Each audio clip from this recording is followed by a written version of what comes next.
হাইকোর্টের সামনে দাঁড়াবো। আমরা কেন আজকে শেখ হাসিনা পতনের পরেও আমরা কেন আমাদের পরিবারের স্বজনদের ফেরত পাইনি, সেটা আমাদের সবার জানার অধিকার আছে। আমরা জানি যে কারা কারা এর সাথে জড়িত, আমরা আগেও জানতাম কারা কারা এর সাথে জড়িত, কিন্তু এতবার বলার পরেও আইন শৃঙ্খলা বাহিনী কেন যথেষ্ট পদক্ষেপ নেওয়া হয়নি। আমরা আগে জানতাম যে শেখ হাসিনা সরকার ছিল, কিন্তু এখন তো একটা রেজিমের পরিবর্তন হয়েছে, এখন তো শেখ হাসিনা আর ক্ষমতায় নেই। এখন ইউনূস সরকার ক্ষমতা থাকার পরেও কেন আমরা আমাদের পরিবারের স্বজনদের ফেরত পাচ্ছি না? আমরা দেখেছি আয়নাঘরের অবস্থা, আমরা দেখেছি আয়নাঘরে কিভাবে প্রত্যেকটি মানুষ তারা তাদের দিনগুলি লিপিবদ্ধ করত, তারা তাদের কথাগুলো কিভাবে আয়নাঘরে বয়ান রেখে গেছেন, তারা কিভাবে আয়নাঘরে তারা তাদের কাউন্টিং ডেজ সেই লক্ষ্যগুলো তারা দেখে গেছেন। কিন্তু এত এভিডেন্স থাকার পরেও 5 তারিখের পরে আমরা যখন আয়নাঘর দেখতে পেলাম, আমরা পেলাম আয়নাঘরকে ভেঙে ফেলা হয়েছে। কিভাবে 5 তারিখের পর আয়নাঘর ভেঙে ফেলা হয়? 5 তারিখের পর তো শেখ হাসিনা ক্ষমতা ছিল না। তাইলে এই যে আয়নাঘর 5 তারিখের পরে ধ্বংস করা হলো, আলামত নষ্ট করার চেষ্টা করা হলো, এই আলামত কে নষ্ট করার চেষ্টা করছে? তাদেরকে আমাদেরকে জানাতে হবে যে কারা এই পদক্ষেপগুলো করেছে এবং কারা এই আয়নাঘর পরিচালনা করেছে এবং কারা আমাদের ভাইদেরকে দিনের পর দিন আয়নাঘরে বন্দী করে রাখা হয়েছে। আজকে এইখানে আমরা দেখতে পাচ্ছি অনেক ছোট ছোট বাচ্চা, 12 বছর আগে এরা ছিল 2 বছর 3 বছর বয়স, আজকে তারা বড় হয়ে গেছে, কিন্তু আজকে তারা এখনো জানতেছে না তাদের দাদাদের কি অবস্থা। আমাদের প্রত্যেকের পরিবারে বাবা মার সাথে আমাদের খুবই ইচ্ছা থেকে তাদের সাথে আমাদের বার্ধক্য জীবন পালন করে, তাদের সাথে আমরা স্কুলে যাব, তাদের সাথে আমাদের পরিবার বড় হবে, তারা আমাদের দেখবেন। প্রত্যেকটা পরিবারের আশায় থাকে যে বাবা মা ভাই বোন সবাই একসাথে আনন্দে জীবনযাপন করবে, কিন্তু আমরা দেখতে পারি যে কোনোভাবেই ঘুমের শিকার ব্যক্তিদের তারা সবসময় তাদের পরিবারের স্বজনদের জন্য অপেক্ষা করে, কিন্তু রাষ্ট্র কখনই তার জবাব দিতে পারে না। আমরা রাষ্ট্রের কাছে জবাব চাই। আমরা চাই যারা এই ঘুম খুনের সাথে জড়িত ছিল তাদেরকে খুঁজে বের করে বিচারের আওতায় আনা। আমরা বিচার চাই এবং যারা এই বিচারে বাধা দেওয়ার চেষ্টা করবে এই অন্তর্বর্তী সরকারের কাছে বিচার দাবি করেছেন। এই গুম যারা হয়েছে প্রত্যেকেরই ন্যায় বিচার দাবি করেছেন। মাহমুদুর রহমান মান্না,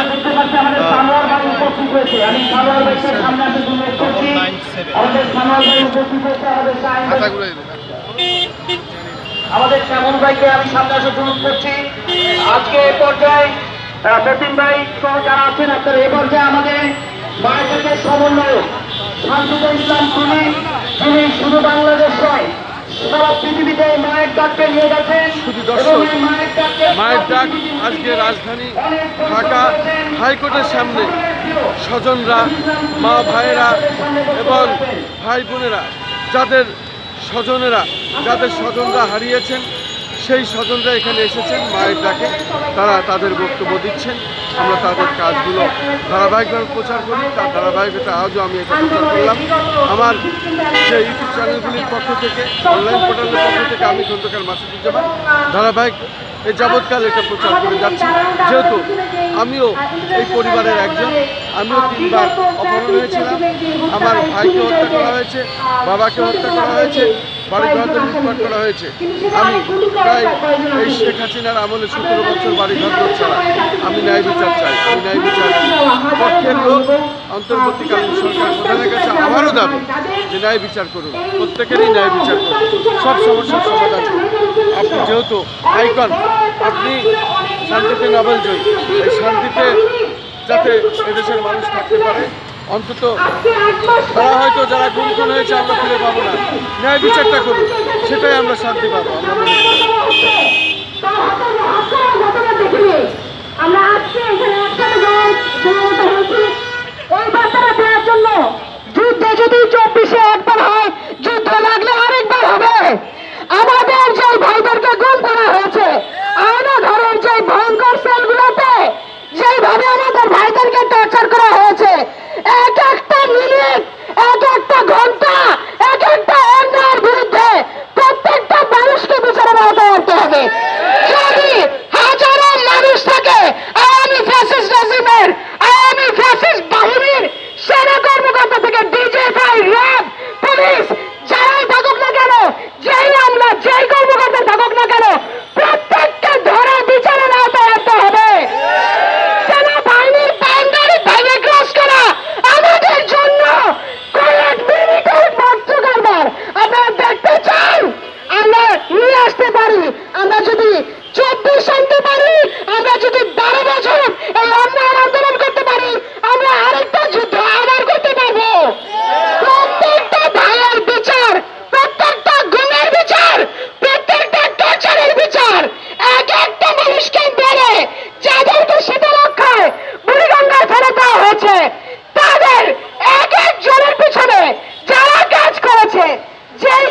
আছেন এখন আওয়াজ তুলতে চেষ্টা করেন, এই বাংলায় আওয়ামী লীগের ঠিকানা হবে না,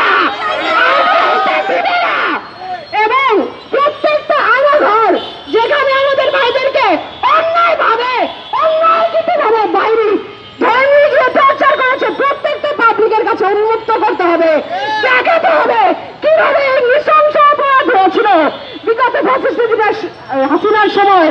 এই যে হাজারো পরিবার আজকেও রাস্তায় ঘুরছে, দাঁড়িয়ে আছে বিচারের আশায়, সন্তান পাওয়ার আশায়।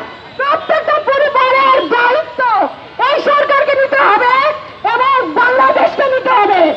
আমরা আমাদের স্মারকটা যথাযথ কর্তৃপক্ষের কাছে দিব, এটা আমাদের প্রথম আলটিমেটাম। এর পরবর্তীতে আমরা যদি গ্রেফতার না দেখি রাজপথে আবার আন্দোলন হবে, লাগলে আরেকটা যুদ্ধ হবে। ধন্যবাদ। 3 সদস্য বিশিষ্ট আমাদের দুলিয়াপার নেতৃত্বে স্মারকলিপিতে আমরা সবাই এখানে থাকবো।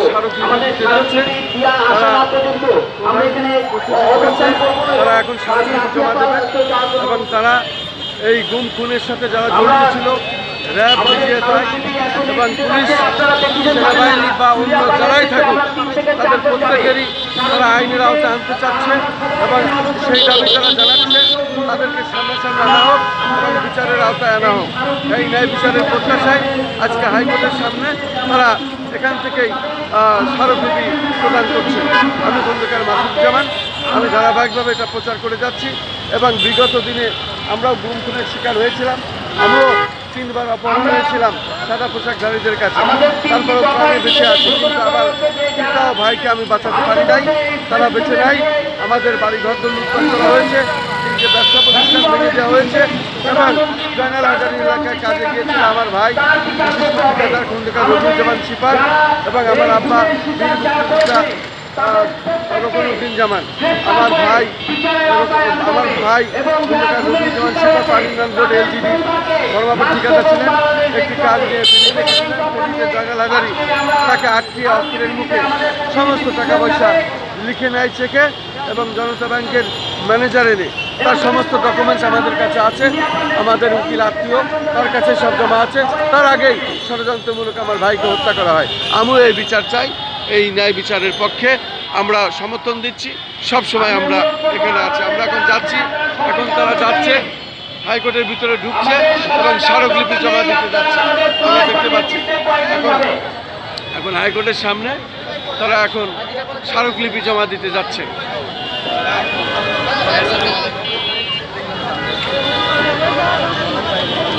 আমি দেখতে পাচ্ছি এখনই তারা এই বিক্ষোভ সমাবেশ শেষে স্মারকলিপি জমা দিতে হাইকোর্টের ভিতরে ঢুকছে। আমি সেটাই দেখানোর চেষ্টা করছি এবং সেটাই ধারণ করলাম।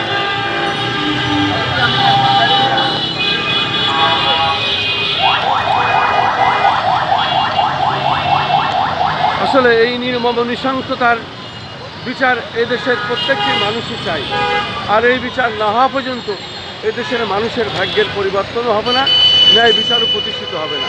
অতএব এই বিচার যাতে ত্বরান্বিতভাবে করা হয়, আরও ত্বরান্বিত হয়, সেই দাবি আমরা জানাচ্ছি অন্তর্বর্তীকালীন সরকার প্রধানের কাছে এবং সংশ্লিষ্ট সকলের কাছে। আমারও পিতা ভাই হত্যা হয়েছে, আমিও 17 বছর বাড়িঘর ছাড়া অনেক টাকা পয়সা লুটপাট হয়েছে, আমিও সেসব ফেরত চাই, ন্যায় বিচার চাই। আমি খন্দকার মাসুদুজ্জামান, আজকে হাইকোর্টের সামনে এখানে আমি শেষ করছি।